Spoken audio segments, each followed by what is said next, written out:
നമസ്കാരം, ദിയാസ് കിച്ചൻ റൂമിലേക്ക് സ്വാഗതം. ഇന്ന് ചിങ്ങ ഒന്നായി, ഇനി ഒരു 10 ദിവസം ഉണ്ടായിക്കഴിഞ്ഞാൽ തിരുവോണം വരവായി. തിരുവോണത്തിന് നമുക്ക് സദ്യ തയ്യാറാക്കണം, അതുപോലെ തന്നെ പായസം ഇപ്രാവശ്യത്തെ ഒരു വെറൈറ്റി പായസം ആക്കിയാലോ. ഇന്ന് ഞാൻ തയ്യാറാക്കാൻ പോകുന്നത് ഒരു സ്പെഷ്യൽ പായസമാണ്. അപ്പോൾ ഇത് കുട്ടികൾക്കും മുതിർന്നവർക്കും ഒരുപോലെ ഇഷ്ടപ്പെടുന്നൊരു പായസമാണ്.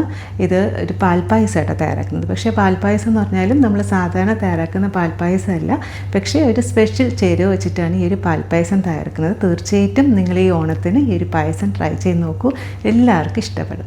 നമ്മുടെ വീട്ടിലുള്ള ചേരുവകൾ വെച്ചിട്ടാണ് തയ്യാറാക്കുന്നത്. അപ്പോൾ ഇപ്രാവശ്യത്തെ ഓണത്തിന് ഈ പായസം തയ്യാറാക്കിയിട്ട് ഫീഡ്ബാക്കും കൂടെ അറിയിക്കാൻ മറക്കരുതേ.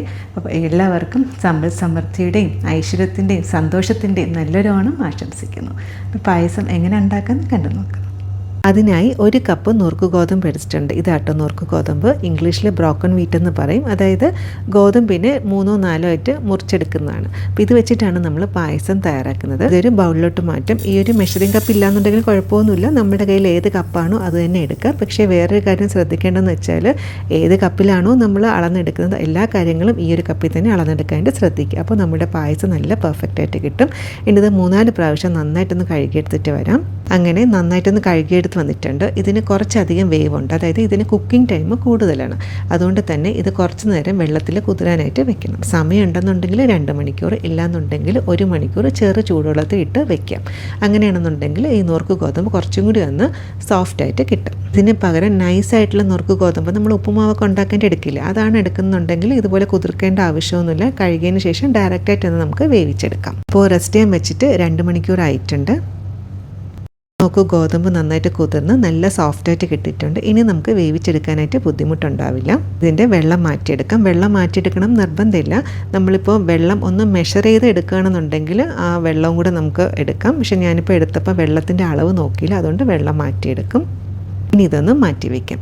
ഇനി അടുത്തായിട്ട് കുറച്ച് പാലാണ് ആവശ്യമുള്ളത്. അതായത് നാളികേരത്തിൻ്റെ പാലല്ല, നമുക്ക് പശുവും പാലാണ് ആവശ്യമായിട്ടുള്ളത്. ഇപ്പോൾ പായസം ഉണ്ടാക്കാൻ കുറച്ചും കൂടി ഈസി ആയില്ലേ. പാലെടുക്കുമ്പോൾ അതിനൊരു കണക്കുണ്ട്. അതായത് നമ്മൾ ഏത് കപ്പിലാണോ നുറുക്ക് ഗോതമ്പ് അളന്നെടുത്തത്, ഞാനിപ്പോൾ 250 ml കപ്പിലാണ് അളന്നെടുത്തത്. അപ്പോൾ ആ സെയിം കപ്പിൽ തന്നെ 6 കപ്പ് ഫുൾ ഫാറ്റ് പാലും പിന്നെ 2 കപ്പ് വെള്ളം കൂടെ ചേർത്തിട്ട് മിക്സാക്കി വെച്ചിരിക്കുന്നതാണ്. ഇനിയിപ്പോൾ കട്ടി കുറഞ്ഞത്, അതായത് നമ്മൾ ലോ ഫാറ്റ് പാലുണ്ടല്ലോ അതെടുക്കുന്നതാണെങ്കിൽ വെള്ളം ചേർക്കേണ്ട ആവശ്യമില്ല. 8 കപ്പ് പാൽ എടുക്കുക. ഇനി അടുത്തതായിട്ട് മധുരത്തിന് വേണ്ടിയിട്ട് പഞ്ചസാരയാണ് ചേർക്കുന്നത്. 1 കപ്പ് പഞ്ചസാരയും കുറച്ചും കൂടി ചേർക്കുന്നുണ്ട്. ഈ ഒരു അളവിൽ ചേർക്കുകയാണെന്നുണ്ടെങ്കിൽ പാകത്തിനുള്ള മധുരം ഉണ്ടാവും. നമുക്ക് പായസം തയ്യാറാക്കാം. കുക്കറിലാട്ടോ പായസം തയ്യാറാക്കുന്നത്. ഇപ്പോൾ ഗ്യാസ് ഓണാക്കിയിട്ടില്ല. നമ്മൾ പശുവും പാലിൽ പായസം ഉണ്ടാക്കുമ്പോൾ പ്രത്യേകം കുറച്ച് കാര്യങ്ങൾ ശ്രദ്ധിക്കാനായിട്ടുണ്ട്. അതായത് നമ്മൾ എടുക്കുന്ന പാത്രം നല്ല ക്ലീൻ ആയിരിക്കണം. പ്രത്യേകിച്ച് സാമ്പാറോ അല്ലെങ്കിൽ നോൺ വെജ് തയ്യാറാക്കുന്ന കുക്കറിൽ ഈ ഒരു പായസം ഉണ്ടാക്കിയാൽ ചിലപ്പോൾ പാല് പിരിഞ്ഞു പോകാനുള്ള ചാൻസസ് കൂടുതലാണ്. അല്ലാന്നുണ്ടെങ്കിൽ പാത്രം നന്നായിട്ട് കഴുകി നല്ല ക്ലീൻ ആക്കി എടുക്കണം. ഇനി നമുക്ക് നേരത്തെ കഴുകി വെച്ചേക്കുന്ന നുറുക്ക് ഗോതമ്പ് ഇതിലോട്ട് ഇട്ട് കൊടുക്കാം. ഇതിലോട്ട് നമ്മൾ അളന്ന് വെച്ചിരിക്കുന്ന പാല് ചേർത്ത് കൊടുക്കാം. 6 കപ്പ് ഫുൾ ഫാറ്റ് പാലും 2 കപ്പ് വെള്ളം കൂടെ ചേർത്ത് ഒഴിച്ചു കൊടുക്കാം. ഇപ്പോൾ ലോ ഫാറ്റ് ആണെന്നുണ്ടെങ്കിൽ 8 കപ്പ് പാല് ചേർക്കാം. ഈ ഒരു പായസം നല്ല പെർഫെക്റ്റായിട്ട് കിട്ടണം എന്നുണ്ടെങ്കിൽ ഇതിൽ ചേർക്കുന്ന മെഷർമെൻറ്റും അതുപോലെ പെർഫെക്റ്റായിട്ട് എടുക്കണം. അതുകൊണ്ടാണ് മെഷർമെൻറ്റ് എടുത്തെടുത്ത് പറയുന്നത്. കൂടെ തന്നെ എറൗണ്ട് ഒരു 1.5 കപ്പ് പഞ്ചസാര ചേർക്കുന്നുണ്ട്. ഈ ഒരു അളവിൽ ചേർക്കുമ്പോൾ പാകത്തിനുള്ള മധുരം ഉണ്ടാവും. അതല്ല കുറച്ചും കൂടി അധികം മധുരം വേണം എന്നുണ്ടെങ്കിൽ 1.25 മുതൽ 2 കപ്പ് പഞ്ചസാര വരെ ചേർക്കാം. ഇത്രയും കാര്യങ്ങൾ ചേർത്ത് കഴിഞ്ഞാൽ ഫ്ലെയിം ഓണാക്കാം. ഫ്ലെയിം കൂട്ടി വെച്ചാലും കുഴപ്പമൊന്നുമില്ല, ഹൈ ഫ്ലെയിമിൽ വയ്ക്കുക. ഇനി ഇത് നന്നായിട്ടൊന്ന് മിക്സാക്കി കൊടുക്കുക. അതായത് ഇതിൽ ചേർത്തിക്കുന്ന പഞ്ചസാര നന്നായിട്ടൊന്ന് അലിഞ്ഞ് കിട്ടണം. ഇപ്പോൾ പഞ്ചസാരയുടെ അളവ് നമ്മുടെ ഇഷ്ടത്തിനനുസരിച്ച് കൂട്ടുകയോ കുറയ്ക്കുകയോ ചെയ്യാം. നമ്മൾ സാധാരണ പാൽപ്പായസം തയ്യാറാക്കുന്നത് ചമ്പാ പച്ചരി വെച്ചിട്ടല്ലേ. നുറുക്ക് ഗോതമ്പ് വെച്ചിട്ട് എപ്പോഴെങ്കിലും പാൽപ്പായസം തയ്യാറാക്കി നോക്കിയിട്ടുണ്ടോ? ഒന്ന് മെസ്സേജ് ചെയ്യണേ. ഈ ഒരു ചാനലിൽ തന്നെ നുറുക്ക് ഗോതമ്പിൻ്റെ 3 തരത്തിലുള്ള പായസം മുന്നേ അപ്ലോഡ് ചെയ്തിട്ടുണ്ട്. അതായത് നമ്മൾ ശർക്കരയും നാളികേരത്തിൻ്റെ പാലും അതുപോലെ തന്നെ ശർക്കരയും പശുവും പാലും മാത്രം വെച്ചിട്ട് ഉണ്ടാക്കുന്നുണ്ട്. ആവശ്യമാണെങ്കിൽ ഒന്ന് കണ്ടു നോക്കണേ. ഇതിപ്പോൾ കൈയെടുക്കാതെ ഇളക്കേണ്ട ആവശ്യമൊന്നുമില്ല. ഞാനിങ്ങനെ സംസാരിച്ച കൂട്ടത്തിൽ ഇങ്ങനെ മിക്സാക്കിക്കൊണ്ടിരുന്നതാണ്. ഇതിലോട്ട് 2 കാര്യങ്ങളും കൂടി ചേർക്കാനായിട്ടുണ്ട്. അതായത് ഏലക്ക, കാടമം ഒരു 3 എണ്ണം ചതച്ച് ചേർക്കുന്നതാണ്. വേണമെങ്കിൽ പൊടി ചേർക്കാം, പക്ഷേ ചതച്ച് ചേർക്കുന്നതാണ് കുറച്ചും കൂടി ടേസ്റ്റ്. കൂടെ തന്നെ ഒരു ചെറിയ സ്പൂൺ ഈ ഒരു അളവിൽ നെയ്യും കൂടി ചേർക്കാം. ഇനി ഇതിൽ നെയ്യ് ചേർക്കില്ല, അതുകൊണ്ട് തന്നെ കുറച്ച് ഹെൽത്തി ആയിട്ടുള്ളൊരു പായസമാണ്. അധികം നെയ്യ് ചേർക്കേണ്ട ആവശ്യമില്ല. ഇത് എല്ലാം കൂടി നന്നായിട്ടൊന്ന് മിക്സ് ആക്കിയതിന് ശേഷം ഫ്ലെയിം ഒന്ന് കൂട്ടി വെക്കണേ, ഹൈ ഫ്ലെയിമിൽ വെക്കുക. അല്ലാന്നുണ്ടെങ്കിൽ കുറച്ച് വലിയ ബർണറിലോട്ട് മാറ്റിയതിന് ശേഷം ഇത് നന്നായിട്ടൊന്ന് തിളപ്പിച്ചെടുക്കാം. അതുപോലെ തന്നെ കുക്കർ മാത്രം ക്ലീൻ ആക്കിയാൽ പോരാ, നമ്മൾ എടുക്കുന്ന സ്പൂണ്, പാത്രങ്ങൾ, എല്ലാ കാര്യങ്ങളും നന്നായിട്ടൊന്ന് ക്ലീൻ ആയിട്ടിരിക്കണം. അല്ലാന്നുണ്ടെങ്കിൽ പാല് പിരിഞ്ഞു പോകും. എടുത്ത പാല് കാച്ചിയ പാലല്ല കേട്ടോ, അതായത് ബോയിൽ ചെയ്ത പാലല്ല. ബോയിൽ ചെയ്താണെങ്കിലും കുഴപ്പമില്ല, പക്ഷേ എന്തായാലും ഇതുപോലെ നമ്മൾ തിളപ്പിച്ചെടുക്കുന്നതുകൊണ്ട് തന്നെ പാല് നേരത്തെ തിളപ്പിക്കണമെന്ന് ആവശ്യം ഇല്ല. പിന്നെ പാല് തിളച്ച് തുടങ്ങിയിട്ടുണ്ട്, ഇപ്പോൾ കാണുന്നുണ്ട് ചെറിയ ബബിൾസൊക്കെ വന്ന് തുടങ്ങിയിട്ടുണ്ട്.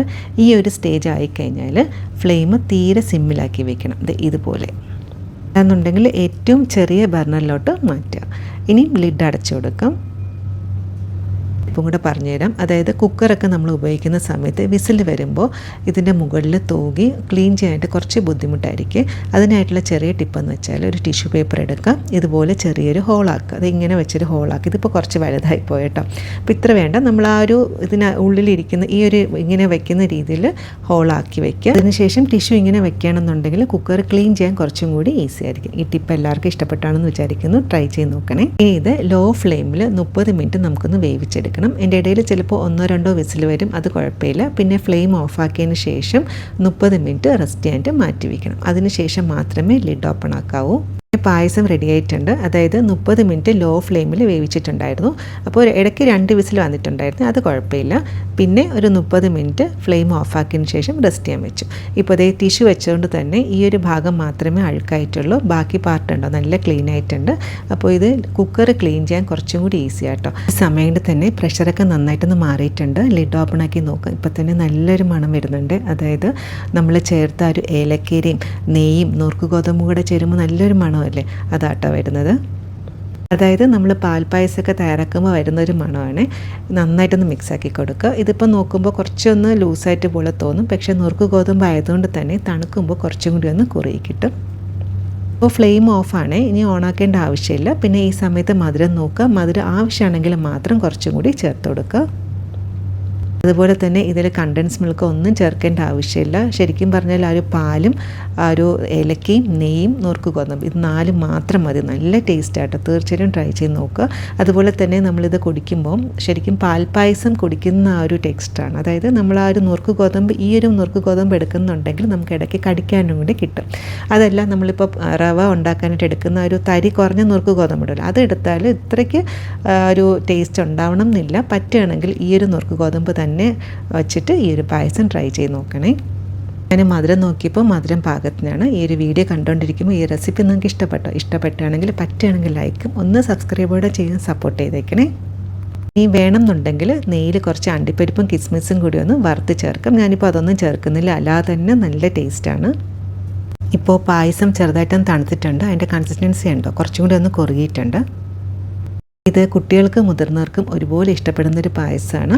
ഞാൻ ഫസ്റ്റ് ടൈം ആട്ടോ ഈ ഒരു പായസം ട്രൈ ചെയ്ത്, അന്നേരം എനിക്ക് നല്ല ഇഷ്ടപ്പെട്ടു. അതാണ് നിങ്ങളുമായിട്ടൊന്ന് ഷെയർ ചെയ്യാമെന്ന് വിചാരിച്ചത്. ഓണത്തിന് വെറൈറ്റി ആയിട്ടുള്ളൊരു പായസം ട്രൈ ചെയ്യണം എന്ന് ആഗ്രഹിക്കുന്ന ആൾക്കാർക്ക് ഈ ഒരു പായസം മസ്റ്റ് ട്രൈ ആണേ. പറഞ്ഞ മെഷർമെൻറ്റ് അതുപോലെ എടുക്കുകയാണെങ്കിൽ ഇതുപോലെ നല്ല പെർഫെക്റ്റ് പായസം നിങ്ങൾക്കും തയ്യാറാക്കാനായിട്ട് പറ്റും. ട്രൈ ചെയ്ത് നോക്കിയിട്ട് നിങ്ങളുടെ ഫീഡ്ബാക്കും കൂടെ അറിയിക്കാൻ മറക്കരുതേ. അതുപോലെ തന്നെ റെസിപ്പി ഇഷ്ടപ്പെട്ടാൽ പറ്റുകയാണെങ്കിൽ ഫ്രണ്ട്സും ഫാമിലിയായിട്ടൊക്കെ ഒന്ന് ഷെയർ ചെയ്തും കൂടെ ഒന്ന് സപ്പോർട്ട് ചെയ്തേക്കണേ. ഇതുപോലത്തെ പായസം ഉണ്ടാക്കുമ്പോൾ ബോളിയും കൂടെ ഒന്ന് കരുതി വെച്ചേക്കണേ.